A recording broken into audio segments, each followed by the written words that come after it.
Salmo 119, versículo 25.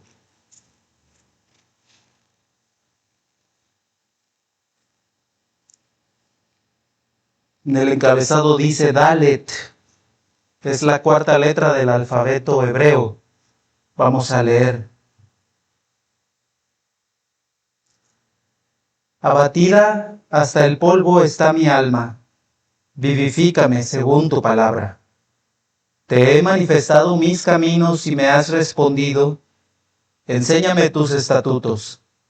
Hazme entender el camino de tus mandamientos, para que medite en tus maravillas. Se deshace mi alma de ansiedad. Susténtame según tu palabra. Aparta de mí el camino de la mentira, y en tu misericordia concédeme tu ley. Escogí el camino de la verdad. He puesto tus juicios delante de mí. Me he apegado a tus testimonios, oh Jehová. No me avergüences. Por el camino de tus mandamientos correré, cuando ensanches mi corazón.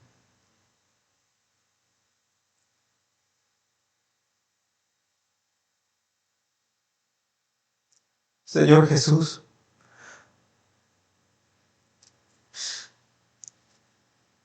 tú que cuidas y amas a tu iglesia, Señor, desde la época en que viniste, desde la época de tu manifestación, Señor.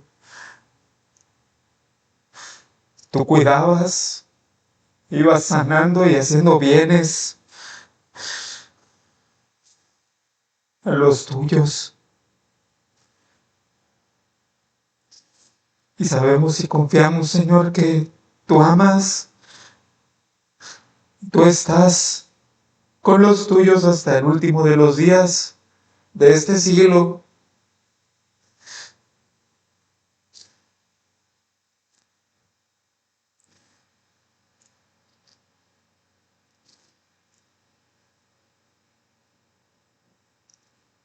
Y Señor, tu cuidado es dulce, es como leía Daniel hace un momento, la caña cascada. No quebrarás.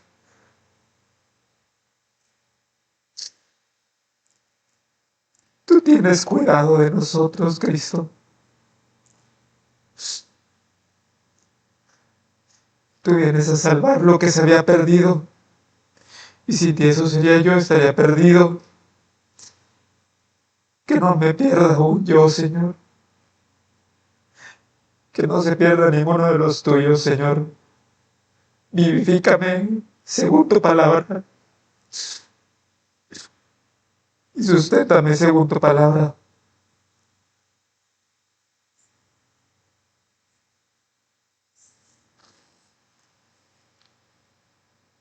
Bendice tu palabra, Señor. Amén. Para los que estaban el año pasado, seguro recordarán que durante el tiempo que descansó Pastor Brandon, comencé a predicar este salmo. Vimos el año pasado Aleph, Bet y Gimel es por decirlo de alguna manera, este es el ABC de los salmos, ¿verdad? Es el ABC de la Biblia. Esta semana subí a YouTube, les voy a pasar el link en un rato, por si alguien quiere volver a ver esos sermones, o si alguien los quiere ver por primera vez, porque bendito sea el Señor, se nos han añadido nuevas personas a la iglesia, y en esto me gozo, y pues para que les sea de provecho. Este salmo es el salmo de las excelencias de la palabra de Dios. Está en medio del Halel egipcio que se cantaba durante la época de la Pascua, y del otro lado, pasando el Salmo 120, son los salmos de ascenso, que estos eran los salmos que cantaba el pueblo de Dios cuando subían a Jerusalén hacia las fiestas.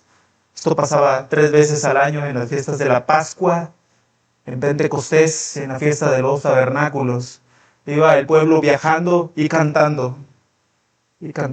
Cómo me alegré con los que decían: a la casa del Señor iremos. Cuán bueno y delicioso es habitar los hermanos juntos en armonía. Todos estos versículos son de los salmos de ascenso, son una parte preciosa de las escrituras. Este Salmo 119 se puede decir que es octonario, son 8 versículos en 22 secciones. Las 22 secciones, cada una comienza con las letras del alfabeto hebreo y cada parte tiene un contenido distinto en esencia de los otros, ¿verdad? En ellas se habla de la palabra de Dios de muchas maneras. Usamos palabras como tu ley, tus mandamientos, tus preceptos, tus estatutos, tus juicios, tus caminos, tu verdad. Y aunque cada uno de ellos tiene sus énfasis en particular, podríamos decir que en general esto habla de la palabra de Dios en general, ¿no? O sea, el cristiano depende de la palabra de Dios. Dios es un Dios independiente, completamente libérrimo. Es una persona, es un ser libre que no depende de nadie. Nosotros dependemos de Él. Como el ciervo brama por las corrientes de agua, así nosotros dependemos de el Señor para nuestra vida. Esta parte Dalet comienza diciendo, abatida hasta el polvo está mi alma. Esta parte es triste. Esta parte tiene una carga sentimental muy poderosa. Podemos dividir esta sección en 2 partes. La primera es una súplica por el problema de depresión y ansiedad que siente el salmista en ese momento. Una súplica por su problema de depresión y ansiedad. Una segunda parte del versículo 29 al 32 nos habla de una resolución en el corazón del salmista en esta situación. Entonces son 2 partes. Entonces primero es una confesión de mucha debilidad. Mi alma está abatida hasta el polvo. En otras traducciones dice, estoy postrado, mi alma está postrada. No sé si has visto alguna vez una imagen de algún judío o de alguna persona en estado de postración. La postración es simplemente ellos están en el piso, boca abajo, usualmente orando. Pareciera a los ojos de algunos como una posición de flojera, o algunas personas dicen porque está tirado esta persona, pero ese es esencialmente el asunto. Es una persona derribada, una persona postrada, como la postración en cama. Estamos completamente en cama, estamos horizontales, ¿verdad? No hay un movimiento. Es un alma derribada. Es un alma que ha sido tal vez golpeada, tal vez lastimada. Hay muchas cosas que pueden abatir a un creyente, y este es un creyente. Los creyentes somos a menudo abatidos. Nosotros no enseñamos el evangelio de la prosperidad, que dice que el estado de un cristiano tiene que estar siempre en gozo, en felicidad, en victoria. Ciertamente siempre estamos gozosos, como dice el apóstol Pablo en Filipenses, estad siempre gozosos. Otra vez os digo, regocijaos. Vuestra gentileza sea conocida de todos los hombres. El Señor está cerca.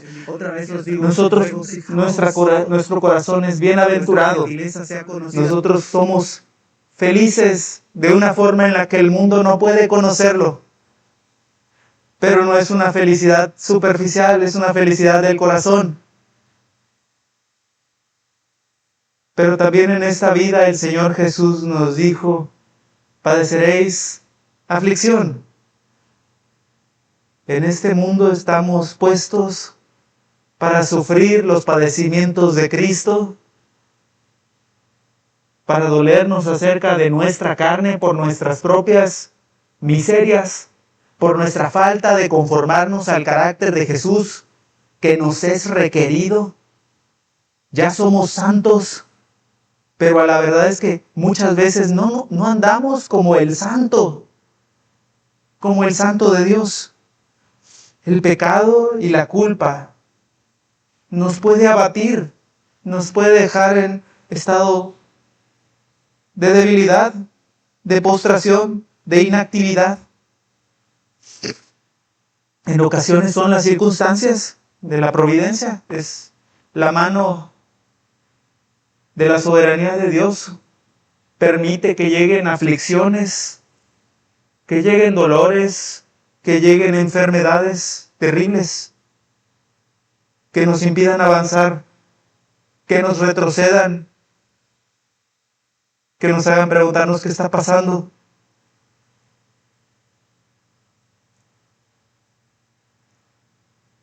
Y que nos hagan preguntarnos a veces, ¿dónde estás, Señor?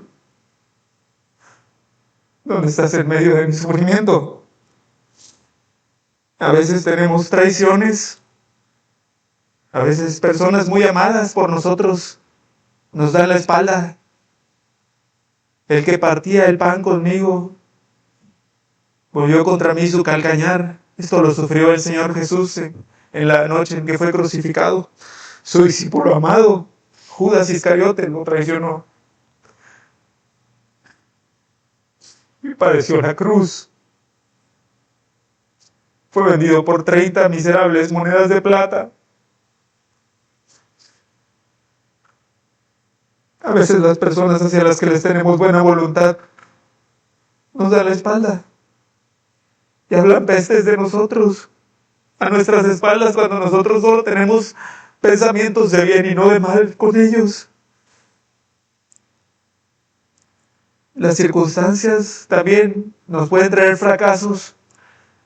Cuando nosotros nos esforzamos y trabajamos duro y queremos llegar a una meta y las cosas no se dan conforme a lo que teníamos pensado. Y entonces nos hace dudar. Los hombres muy a menudo dudamos cuando nuestra capacidad de proveer falla. También las hermanas pasan esto, ¿verdad? Sobre todo en estos tiempos duros. En estos tiempos, por culpa del maldito feminismo, ahora muchas mujeres tienen que trabajar también. Es lo que consiguieron estos movimientos, que ahora a la mujer ya no le sea un derecho, sino una exigencia trabajar. Y sus hombres les exigen ir a trabajar porque ahora las mujeres trabajan. Y ahora tú también, mujer, tienes que padecer estas cosas porque querían estas otras mujeres ser iguales a los hombres. Y ahora esta falta de capacidad para producir, para traer pan a la mesa, nos hace que no podamos dormir en las noches. Nos trae sentimientos de angustia, de ansiedad. Y eso aunque tengamos las promesas de Dios, ¿verdad? ¿Qué promete la Escritura? ¿No habrá uno entre vosotros? No he conocido ni a un justo que mendigue pan. También el abatimiento en un creyente puede venir por causa de cansancio espiritual. Hay temporadas en las que estamos que brotamos y hay prosperidad en nuestra vida de oración. Estamos aprendiendo cosas nuevas en las Escrituras. Estamos teniendo rachas, estoy leyendo, estoy orando, estoy caminando con el Señor. Voy fuerte, estoy entendiendo, estoy teniendo nuevas revelaciones. Y de repente caigo en un pecado terrible. Un pecado que yo pensaba había superado, ha vuelto. ¿Y dónde estaba mi progreso? ¿Y dónde estaba la mano del Señor que me acompañaba? Dios mío, ¿por qué me has desamparado? ¿Por qué estás tan lejos de mi salvación y del clamor de mi ser? Y pensamos, soy un fracaso. Y oras, y ruegas, y suplicas, y pareciera que no hay respuesta. Tú sigues solo y débil, cansado. La ansiedad puede venir por cargas también que nos hemos puesto a nosotros mismos. Yo debo ser un cristiano de este nivel. Yo ya debería poder enseñar con fuerza. Yo ya debería poder tener una autoridad así. Yo ya no debería tener estos conflictos en mi casa. Yo ya no debería tener estos problemas. Ya eso ya está superado, piensa uno. Yo ya debería ser un profesional de esta capacidad. Ya no debería tener que estar batallando como batallaba hace meses, hace años, pero sigo. Y sigo. Y sigo. Y yo me he puesto estas cargas. Yo debería tener este nivel. Y no es cierto. Nuestra realidad, nuestras respuestas, nuestras actividades nos dicen otra cosa, nos dan testimonio de que todavía nos falta y eso nos desanima mucho, muchas veces. También ansiedad, la depresión, vienen por causa de otras personas que nos causan el mal, que están poniéndonos cargas que no se ponen ni aún ellos mismos. Jesús decía de los fariseos, ustedes hacen llevar al pueblo cargas que ni ustedes mismos pueden llevar. Ustedes diezman la menta, el eneldo y el comino, pero olvidan la misericordia y la justicia de Dios. Son sepulcros blanqueados. Y estas personas están en nuestras vidas y ellos sí quieren que nos gobernemos conforme a lo que ellos dicen. Y eso afecta a nuestro corazón si es que creemos las mentiras que nos dice el diablo a través de ellos. Nos decimos a nosotros mismos, yo tengo que conseguir esto o lo otro, tengo que triunfar, tengo que tener este trabajo en este momento, tengo que tener este bienestar en este momento. Ya tengo 10, 15 años pagando mi casa, todavía no la tengo y mi deuda solo se hace grande, más grande, más grande y los intereses se van acumulando y no puedo. Y ahora tengo una enfermedad y ahora mi hijo está batallando para salir adelante. Y me esfuerzo, pero mi hija no logra conseguir esto, lo que tanto hemos anhelado. Vemos cómo nos faltan las energías por un motivo u otro y no hemos conseguido lo que tanto hemos anhelado. Y oramos al Señor y pareciera que no da. Hoy se nos vende esta idea de que un cristiano fuerte debe estar feliz, pero esto es falso. Los cristianos, como muestra este salmo y como muestran muchas escrituras, pasamos por baches, pasamos por valles de sombra de muerte. Acompáñame, vamos a Primera de Reyes 19 para mostrarte un ejemplo. Primera de Reyes 19.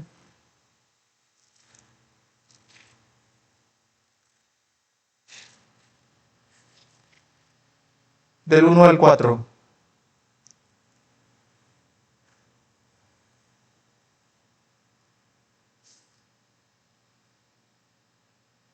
Nosotros algunas veces relacionamos a algunos personajes bíblicos con ciertos libros de la Biblia. Y empiezan muchas veces desde el capítulo 1, ¿no? Bueno, en mi mente yo tengo una marquita. Primera de Reyes 18, empiezan las historias sobre el profeta Elías. No empieza un libro nuevo, empieza como a la mitad de Primera de Reyes. Y este profeta es tan importante que cuando se manifiestan la ley y los profetas en el monte de la transfiguración aparece Moisés, el dador de la ley, el mediador del primer pacto, y aparece Elías como el representante de los profetas de Dios. Elías es muy importante en la historia de Israel. Elías era la promesa que nos dio el Padre a través del profeta Malaquías, que diría, Elías viene a restaurar todas las cosas, a volver el amor de los padres hacia los hijos y de los hijos hacia los padres. Del 1 al 4. Antes de la revelación del día del Señor grande y glorioso. a volver el amor de los El padres. Señor Jesús decía, ciertamente Elías ya vino, A los padres, del 1 al 4, antes de la revelación y del si día lo del queréis Señor recibir grande era y Juan. glorioso.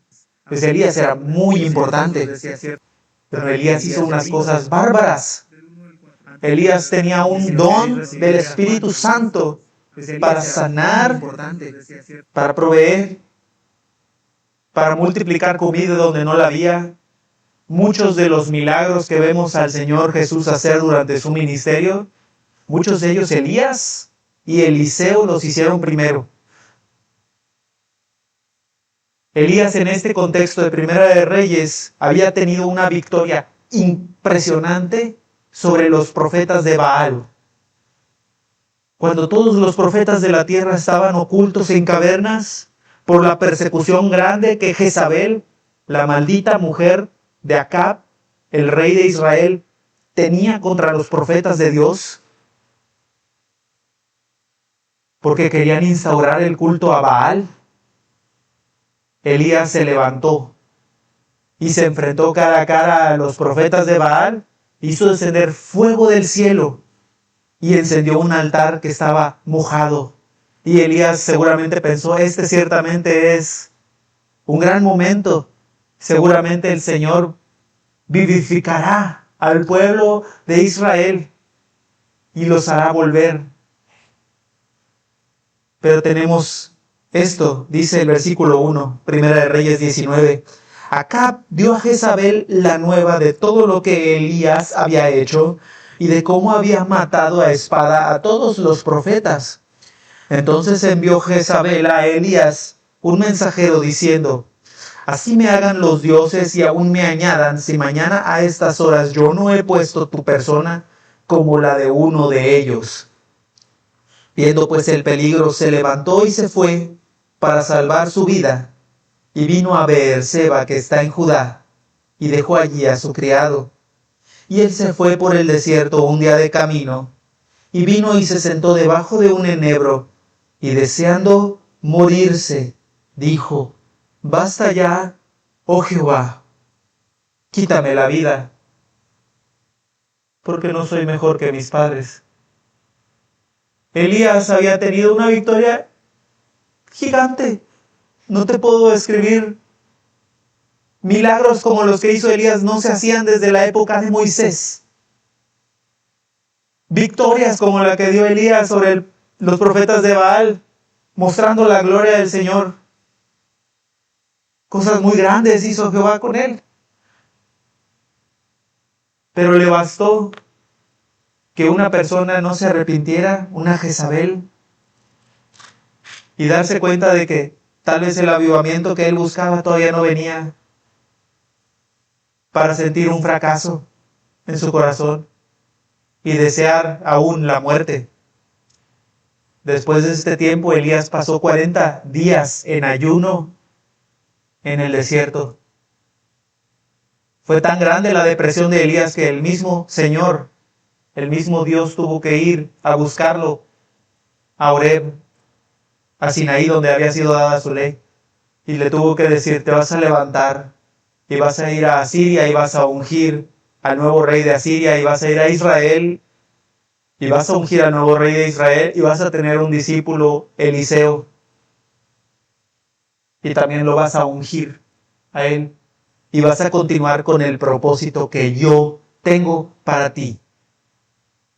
La depresión de Elías lo alejó de la tierra donde él tenía que trabajar y lo alejó del propósito que Dios tenía para él en su corazón por bastante tiempo. Quiero llevarte a Job 7, el libro de Job, después de los Salmos está antes de los Salmos. Job, capítulo 7.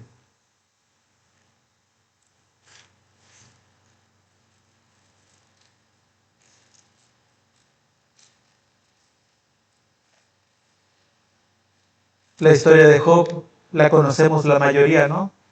Job, un varón próspero, entregado a Dios, que cada día hacía sacrificios por él mismo y por sus hijos, adorador de Dios, Un día Dios determinó que Satanás podía tocar su carne y sus bienes y matar a sus hijos y quitarle todo lo que tenía. La Escritura nos dice, nada de esto pecó Job. Pero él estaba enfermo y su vida y su capacidad de producir y su descendencia ya no estaban. El versículo 16, desde el 15, perdón, 7:15. Y así mi alma tuvo por mejor la estrangulación y quiso la muerte más que mis huesos. Abomino de mi vida, no he de vivir para siempre. Déjame pues, porque mis días son vanidad. Elías y Job padecieron depresión al punto de desear la muerte. Aún el apóstol Pablo en sus prisiones decía, si yo muriera, pues estaría muchísimo mejor, porque estaría con Cristo, parafraseando. Pero dijo, pero quedarme es mejor por causa de la obra, permanecer es mejor para beneficio de ustedes. Cuando anhelamos la muerte, cuando anhelamos un descanso en un momento en el que Dios todavía no lo ha dispuesto por causa de nuestras aflicciones, retardamos el propósito que Dios tiene en nuestros planes, en los planes que Él tiene para nosotros. Sé que no lo decimos muy seguido, pero te quiero recordar que Dios tiene un propósito en tu vida. Si Dios te permite estar en la tierra, es porque Él aún está trabajando en ti y a través de ti. Escucha esto, la ansiedad y la depresión que sentían estos hombres de Dios viene de mirarse a nosotros mismos y escuchar y dejar hablar nuestras propias críticas. Cuando hacemos esto, le damos lugar al diablo, que nos quiere ver derrotados. Acompáñame a Zacarías. Vamos al libro de Zacarías. Antes del libro de Mateo viene Malaquías y antes de Malaquías viene Zacarías. Quiero que veas las acusaciones de Satanás en la vida de Josué, un hombre de Dios, un sacerdote. Zacarías 3.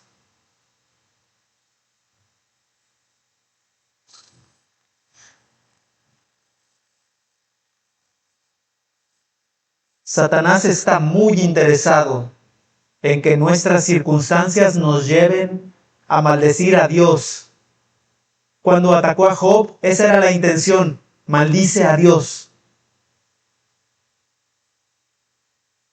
Tan fuerte era su intención que hasta su esposa de Job se dejó arrastrar por las maquinaciones del diablo. Aún ella lo alentaba para que maldijera al Señor. Satanás está muy interesado en que reniegues de los caminos del Señor, en que te voltees y te vayas de la iglesia y te vayas de sus propósitos y que no leas la palabra y que andes por toda la vida miserable. Satanás quiere zarandearte como al trigo, quiere que consideres regresar a Egipto, donde podías tal vez tener otro tipo de deleites, a los que te estás negando por andar en el camino del Señor. Satanás quiere que vuelvas a pecados antiguos, quiere que te falte tu fe, quiere que tengas debilidad, tinieblas, abatimiento. ¿Para qué? Para poderse burlar de Cristo y de su iglesia. Para eso. Mira lo que dice Zacarías 3, del 1 al 5. Es una visión de Zacarías. Me mostró al sumo sacerdote Josué, el cual estaba delante del ángel de Jehová, y Satanás estaba a su mano derecha para acusarle. Y dijo Jehová a Satanás: Jehová te reprenda, oh Satanás. Jehová que ha escogido a Jerusalén te reprenda. 3. ¿No es este un tizón arrebatado del incendio? Y Josué estaba vestido de vestiduras viles y estaba delante del ángel. Y habló el ángel y mandó a los que estaban delante de él, diciendo, quitadle esas vestiduras viles. Y a él le dijo, mira que he quitado de ti tu pecado y te he hecho vestir ropas de gala. Después dijo, pongan mitra limpia sobre su cabeza, y pusieron una mitra limpia sobre su cabeza y le vistieron las ropas. Y el ángel de Jehová estaba en pie. Podemos ver que el ángel de Jehová, que es un tema que hemos estudiado en otros temas, ¿no? El ángel de Jehová es el mismísimo Jehová de los ejércitos. Es la personificación del Hijo de Dios en el Antiguo Testamento. El ángel de Jehová trabaja sobre Josué en la visión. Josué tenía ropas viles. No se nos da muchísimo detalle, pero tal vez era una representación de algún pecado, de alguna culpa que él tenía, que él arrastraba, pero que le impedía presentarse como un sumo sacerdote delante del Señor. Él como sumo sacerdote tenía que estar impoluto, él no podía tener mancha, no podía presentar una adoración al Señor correctamente en estos andrajos. Y entonces, ¿qué hace el ángel? El ángel toma al sumo sacerdote y lo viste con ropas de gala y lo deja presentable. El Señor trabajando en su iglesia, el Señor trabajando en su sacerdote, en su siervo, diciéndole, no te creas lo que Satanás dice de ti. Jehová te reprenda, Satanás. Porque eran acusaciones en alguien a quien Dios defendía. Y escúchame, nosotros los santos no hemos sido abandonados por Dios. Nosotros, los santos de Dios, podemos estar en el polvo. Podemos estar en agonía, paralizados, abatidos, hasta la muerte. Pero no hemos muerto. Dios no nos ha puesto para muerte. El Hijo no nos ha puesto para condenación. El Hijo es quien nos dice lo que en realidad somos. Satanás no tiene autoridad para acusarte más delante de Dios. Satanás no puede ponerte nombres, no puede arrancarte de las manos de Dios. El cristiano podrá estar postrado en el piso, derrotado, aplastado, pero no está muerto. El polvo donde está, él puede ser vivificado. Jesús vino al mundo para traernos vida, vida en abundancia. El Señor tiene planes de bien y no de mal. ¿Qué le pasará a los escogidos de Dios? ¿Quién acusará a los escogidos de Dios? Dios es el que justifica. Nadie puede quitarnos esto. Por eso el salmista ora y dice, vivifícame. Si estoy abatido, mi alma está abatida hasta el polvo. Con los muertos, vivifícame según tu palabra. Tú dijiste, Señor, que tú das vida, tú eres el Dios que da vida. Tú eres el Dios que resucita a los muertos. Dice el Salmo 103, Él hace levantar del polvo al desvalido y hace habitar a la estéril como madre de hijos jubilosa. Dios no abandona para siempre a los santos. En el versículo 28 del Salmo 119, volvemos al Salmo 119, por favor. En Salmo 119, en el versículo 28, dice, se deshace mi alma de ansiedad. Se deshace mi alma de ansiedad. Sosténme conforme a tu palabra. El Señor es poderoso para darte vida. El Señor es poderoso para sostenerte a través de la ansiedad. No se nos ha prometido una vida sin ansiedad. No se nos ha prometido una vida sin dolor ni sin aflicciones. Pero sí tenemos una promesa que Él está contigo en medio de la ansiedad, en medio del abatimiento. Si tienes ansiedad, no eres menos cristiano que uno que anda en victoria, uno que ha leído muy bien. Mira conmigo Filipenses 4. Filipenses 4, del 4 al 7.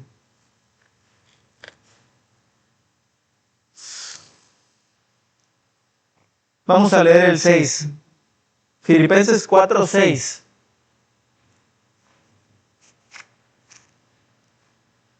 Escucha lo que dice el apóstol Pablo. Este es el método cristiano para lidiar con la ansiedad y la depresión y las aflicciones dolorosas. Esto es la parte práctica, escúchame. Por nada estéis afanosos, sino sean conocidas vuestras peticiones delante de Dios en toda oración y ruego con acción de gracias. Por nada estéis afanosos, sino sean conocidas vuestras peticiones delante de Dios en toda oración y ruego con acción de gracias. Mira, el apóstol Pablo, esta carta, la carta de los Filipenses, la escribe desde sus prisiones. Esta iglesia que él trabajó desde la base, que vemos en el libro de los Hechos que él fundó cuando estaba Lidia y su familia y el carcelero y su familia, empezó siendo una iglesia chiquita, se convirtió pronto en una iglesia muy famosa por su bondad, por su liberalidad, por dar a manos llenas cuando otra iglesia tiene necesidad.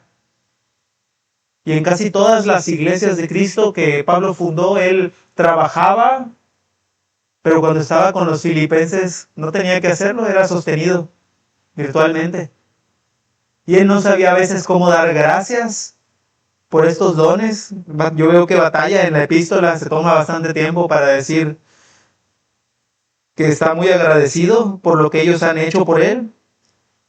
Pero escucha, él los quería edificar en esta parte.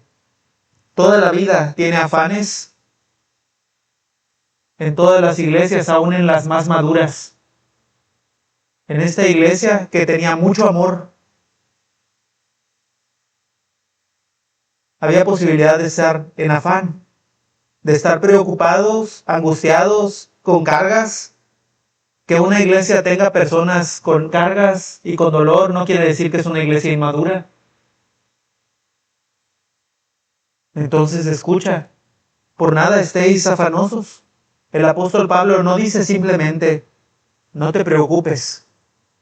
No dice simplemente, todo va a estar bien. El apóstol Pablo no dice, no hace falta que te preocupes. O las cosas el Señor las va a componer en el camino. Ciertamente ese tipo de mensajes nos puede consolar. Ciertamente confiamos en la providencia de Dios para traernos el bien, porque Él quiere cosas buenas para nosotros. Pero cuando estamos afanosos, cuando estamos paralizados por la angustia y la ansiedad, ¿qué dice? No estéis afanosos por nada. No permitas que la paz te sea robada por causa de tus afanes, por causa de tus preocupaciones y tus angustias, sino actúa. Sino sean conocidas vuestras peticiones delante de Dios. Nosotros cuando estamos en el polvo debemos orar. Santiago 5 también lo dice así. ¿Hay alguno afligido entre vosotros? Haga oración. ¿Sí? Suena choteado, suena trillado. No me dijiste hace rato, Elio, hay oraciones que Dios no me conteste y por eso estoy afanado. Sí, haz oración. haga oración. ¿De qué manera tengo que hacer oración? Pon atención. El apóstol Pablo nos instruye aquí. Va a usar 3 palabras para describir esta oración que tienes que realizar. Y la paz de Dios que sobrepasa todo entendimiento, guarde tu corazón y tus pensamientos en Él. Escucha. Primero dice la palabra oración. La palabra oración en el griego quiere decir proseuge. Es la palabra proseuge. Es una palabra compuesta. Pros es delante de. Euge puede querer decir votos o peticiones delante de Él. La idea es, te vas a presentar delante de Dios a traer tu petición. Pero ahora también tenemos otra palabra que es ruego. Y aquí la palabra ruego nos indica más el tema de traer peticiones que son las que nos están causando la ansiedad delante de Dios. Entonces hay oración que es distinta del ruego. Por tanto, yo te podría decir la oración a la que Pablo hace referencia aquí es entrar a la presencia de Dios con reverencia, buscando su rostro. Es decir, te vas a tomar un tiempo. No vas a orar en el camino, que no es malo orar en el camino, dice el Señor, orad sin cesar, orad en todo tiempo, no es malo orar en el camino, pero si tienes una angustia, si tienes un afán, vas a tomar un tiempo, vas a ir al lugar secreto, vas a buscar el rostro de Dios en oración. Primero te vas a acercar a Él. Y lo vas a buscar como cuando te presentas a tu Padre. Y le vas a hablar y te vas a acordar de las bondades que Él hizo para contigo. Y vas a reconocer su majestad. Y vas a reconocer su poder. Y luego entonces le traes tu ruego. Dios merece ser alabado. Y merece ser exaltado. Y esa tiene que estar dentro de nuestras prioridades. Ubícate. Tú eres criatura, Él es creador. Presenta tu oración con reverencia delante de Dios. Luego entonces derrama tu ruego y tu súplica. Señor, estoy angustiado hasta la muerte. Mis enemigos están haciéndome pasar mal tiempo. Quiero que vengas, vamos al Salmo 42. Quiero que veas un ejemplo de una oración de esta forma. Salmo 42.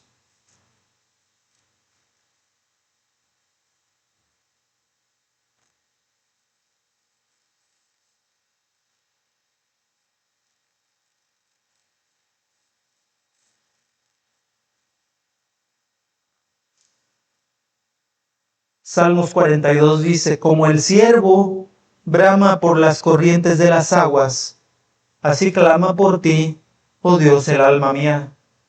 Mi alma tiene sed de Dios, del Dios vivo. ¿Cuándo vendré y me presentaré delante de mi Dios?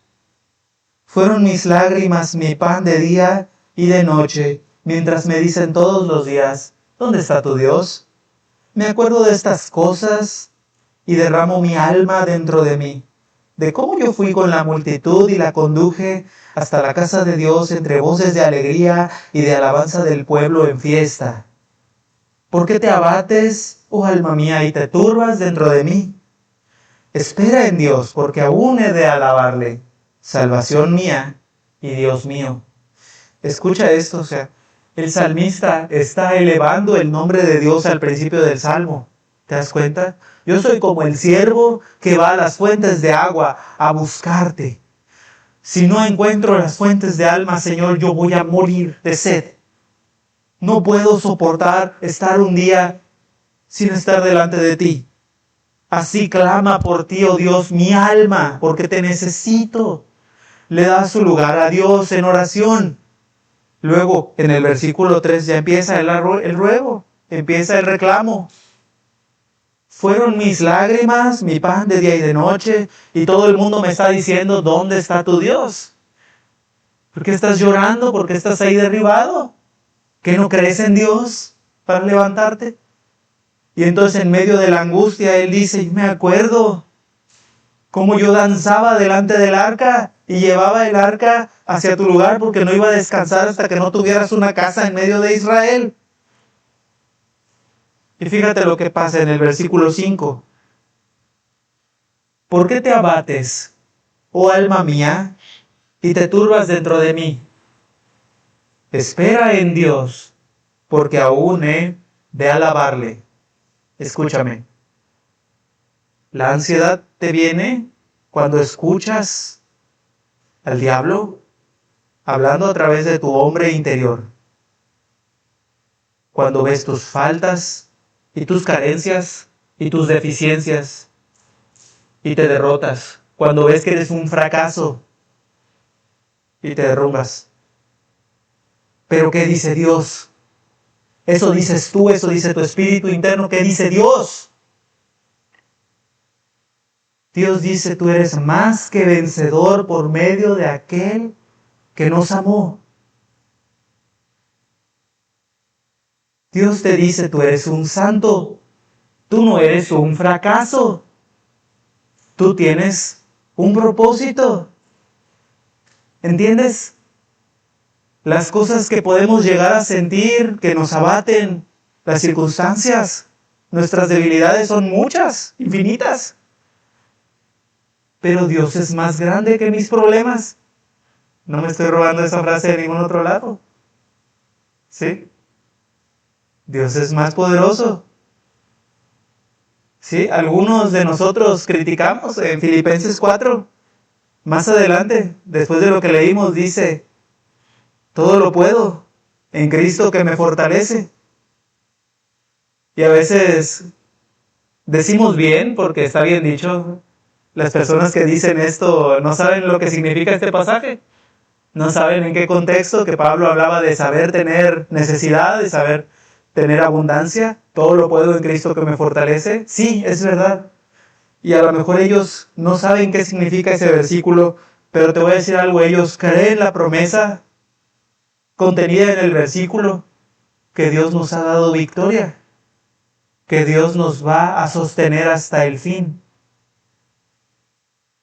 Yo no me voy a burlar de ti si te escucho decir todo lo puedo en Cristo que me fortalece, si eso te ayuda a levantarte. Amén. Amén. Fortalécete en el Señor y disfruta al Señor.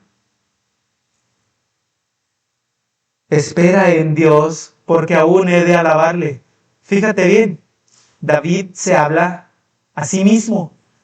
David, que estaba turbado, que estaba en lágrimas, ¿qué hace en medio de la angustia? Se predica a sí mismo la palabra. Mira, no soy muy viejo, yo no tengo tantos años en la vida, ni tengo grandes conocimientos de psicología, ni muchas cosas, mucho conocimiento pastoral tampoco, no soy un hombre de Dios. No estoy ejerciendo ministerio, pero te puedo asegurar que hay un cambio grande en el cristiano cuando el cristiano empieza a combatir las ideas de depresión y de angustia y de ansiedad utilizando la palabra de Dios y sus promesas. Cuando tú dices, alma mía, no estamos muertos todavía, aún he de alabarle. En mi carne he de ver a Dios. Yo sé que mi Redentor vive.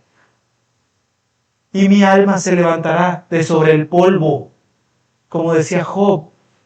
Entonces David se habla a sí mismo con las palabras de Dios. Mi salvación. Él es mi Dios. Dios mío, mi alma está batida en mí. Me acordaré por tanto de ti desde la tierra del Jordán.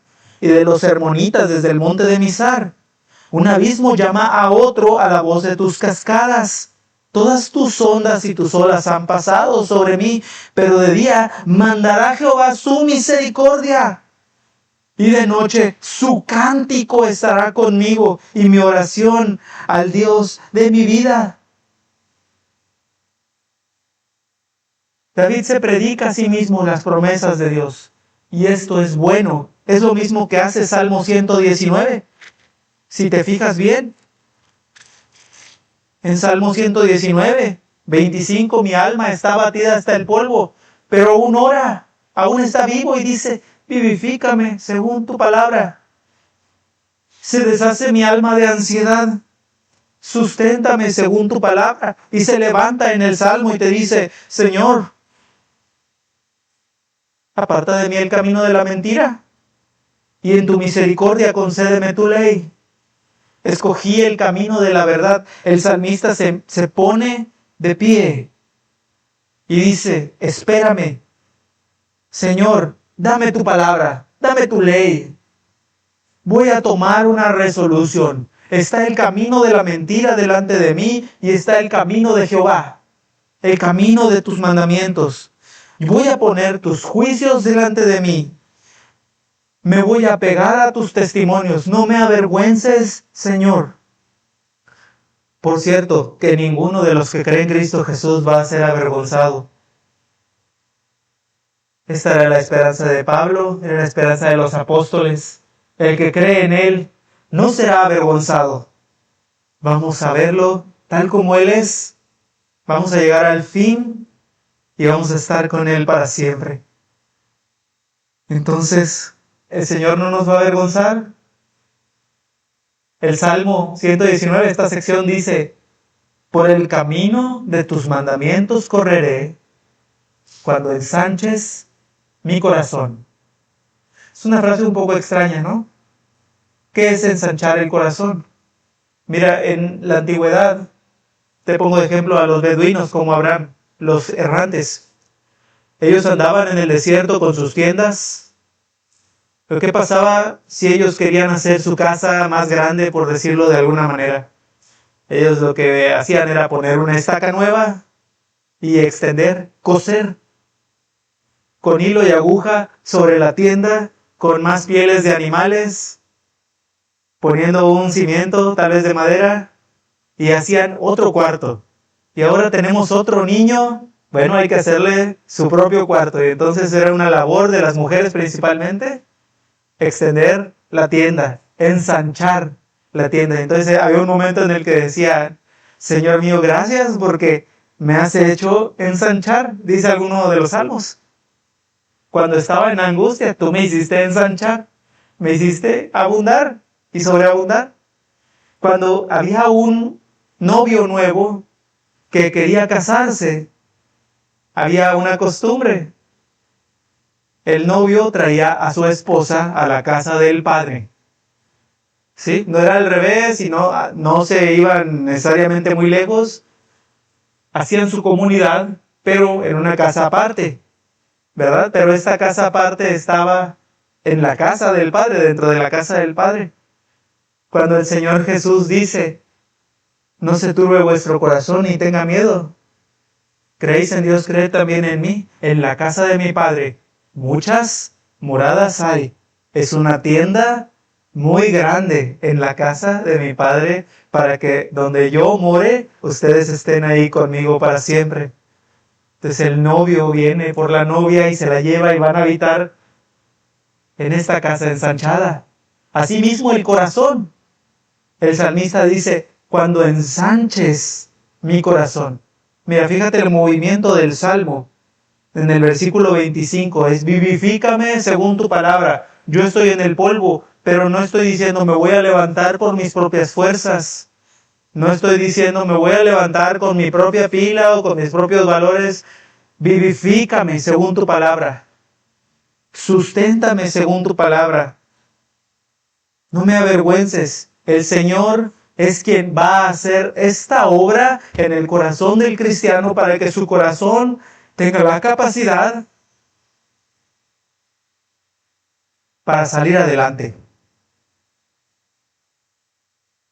Voy a regresar solamente un poco a Filipenses porque no terminamos la idea.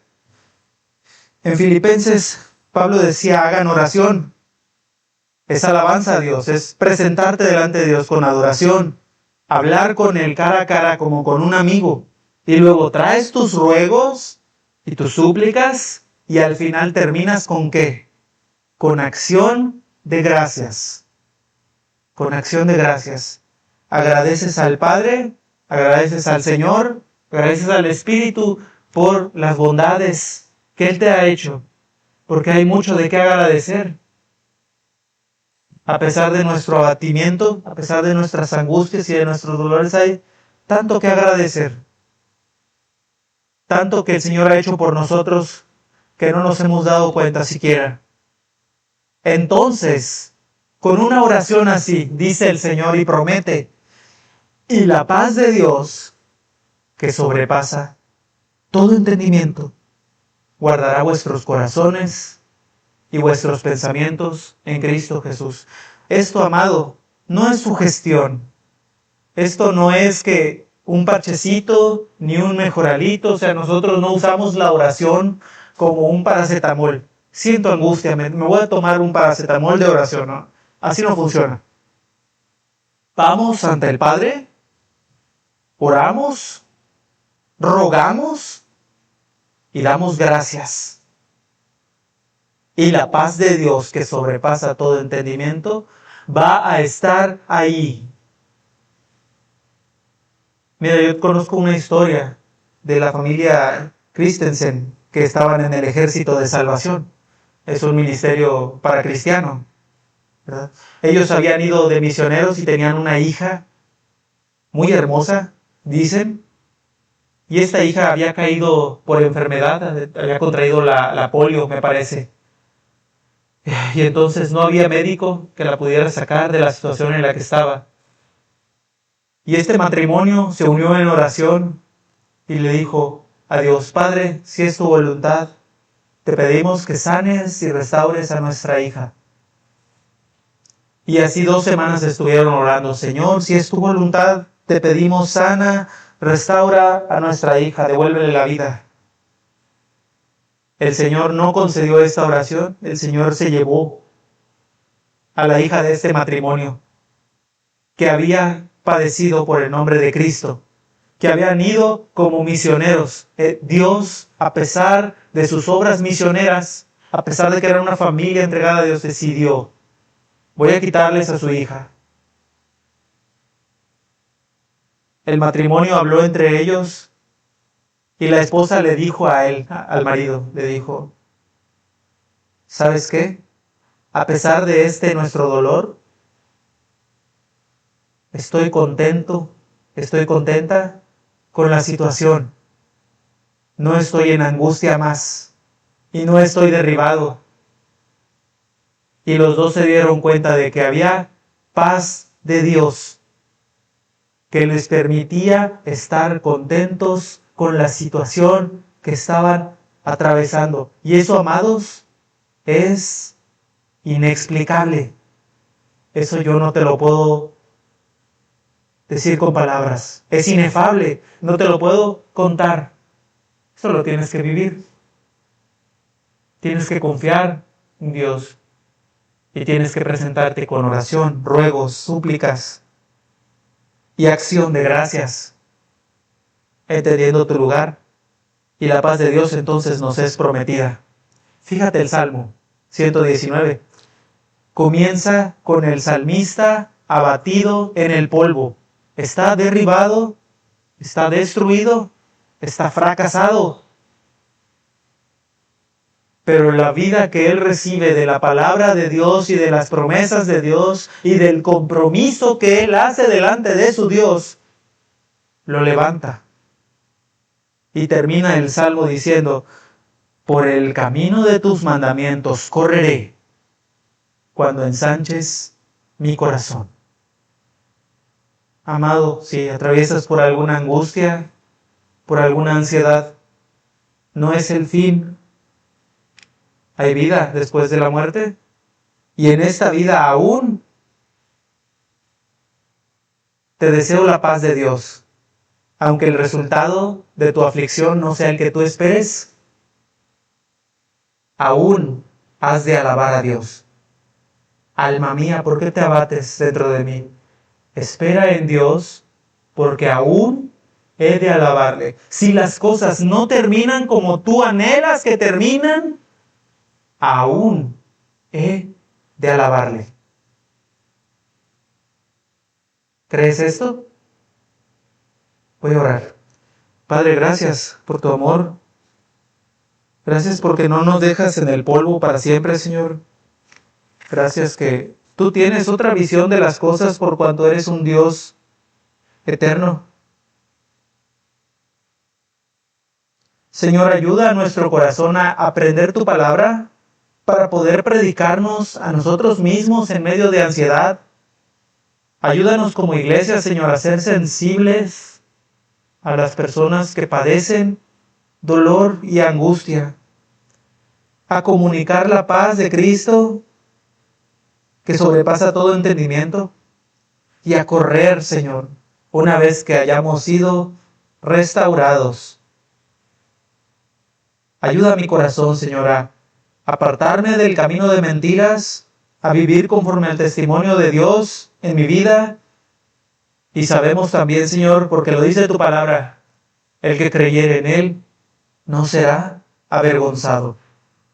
Creo esto, Señor, y te confieso mis necesidades, te confieso que yo he padecido ansiedad y depresión, pero tú, Señor, me has mostrado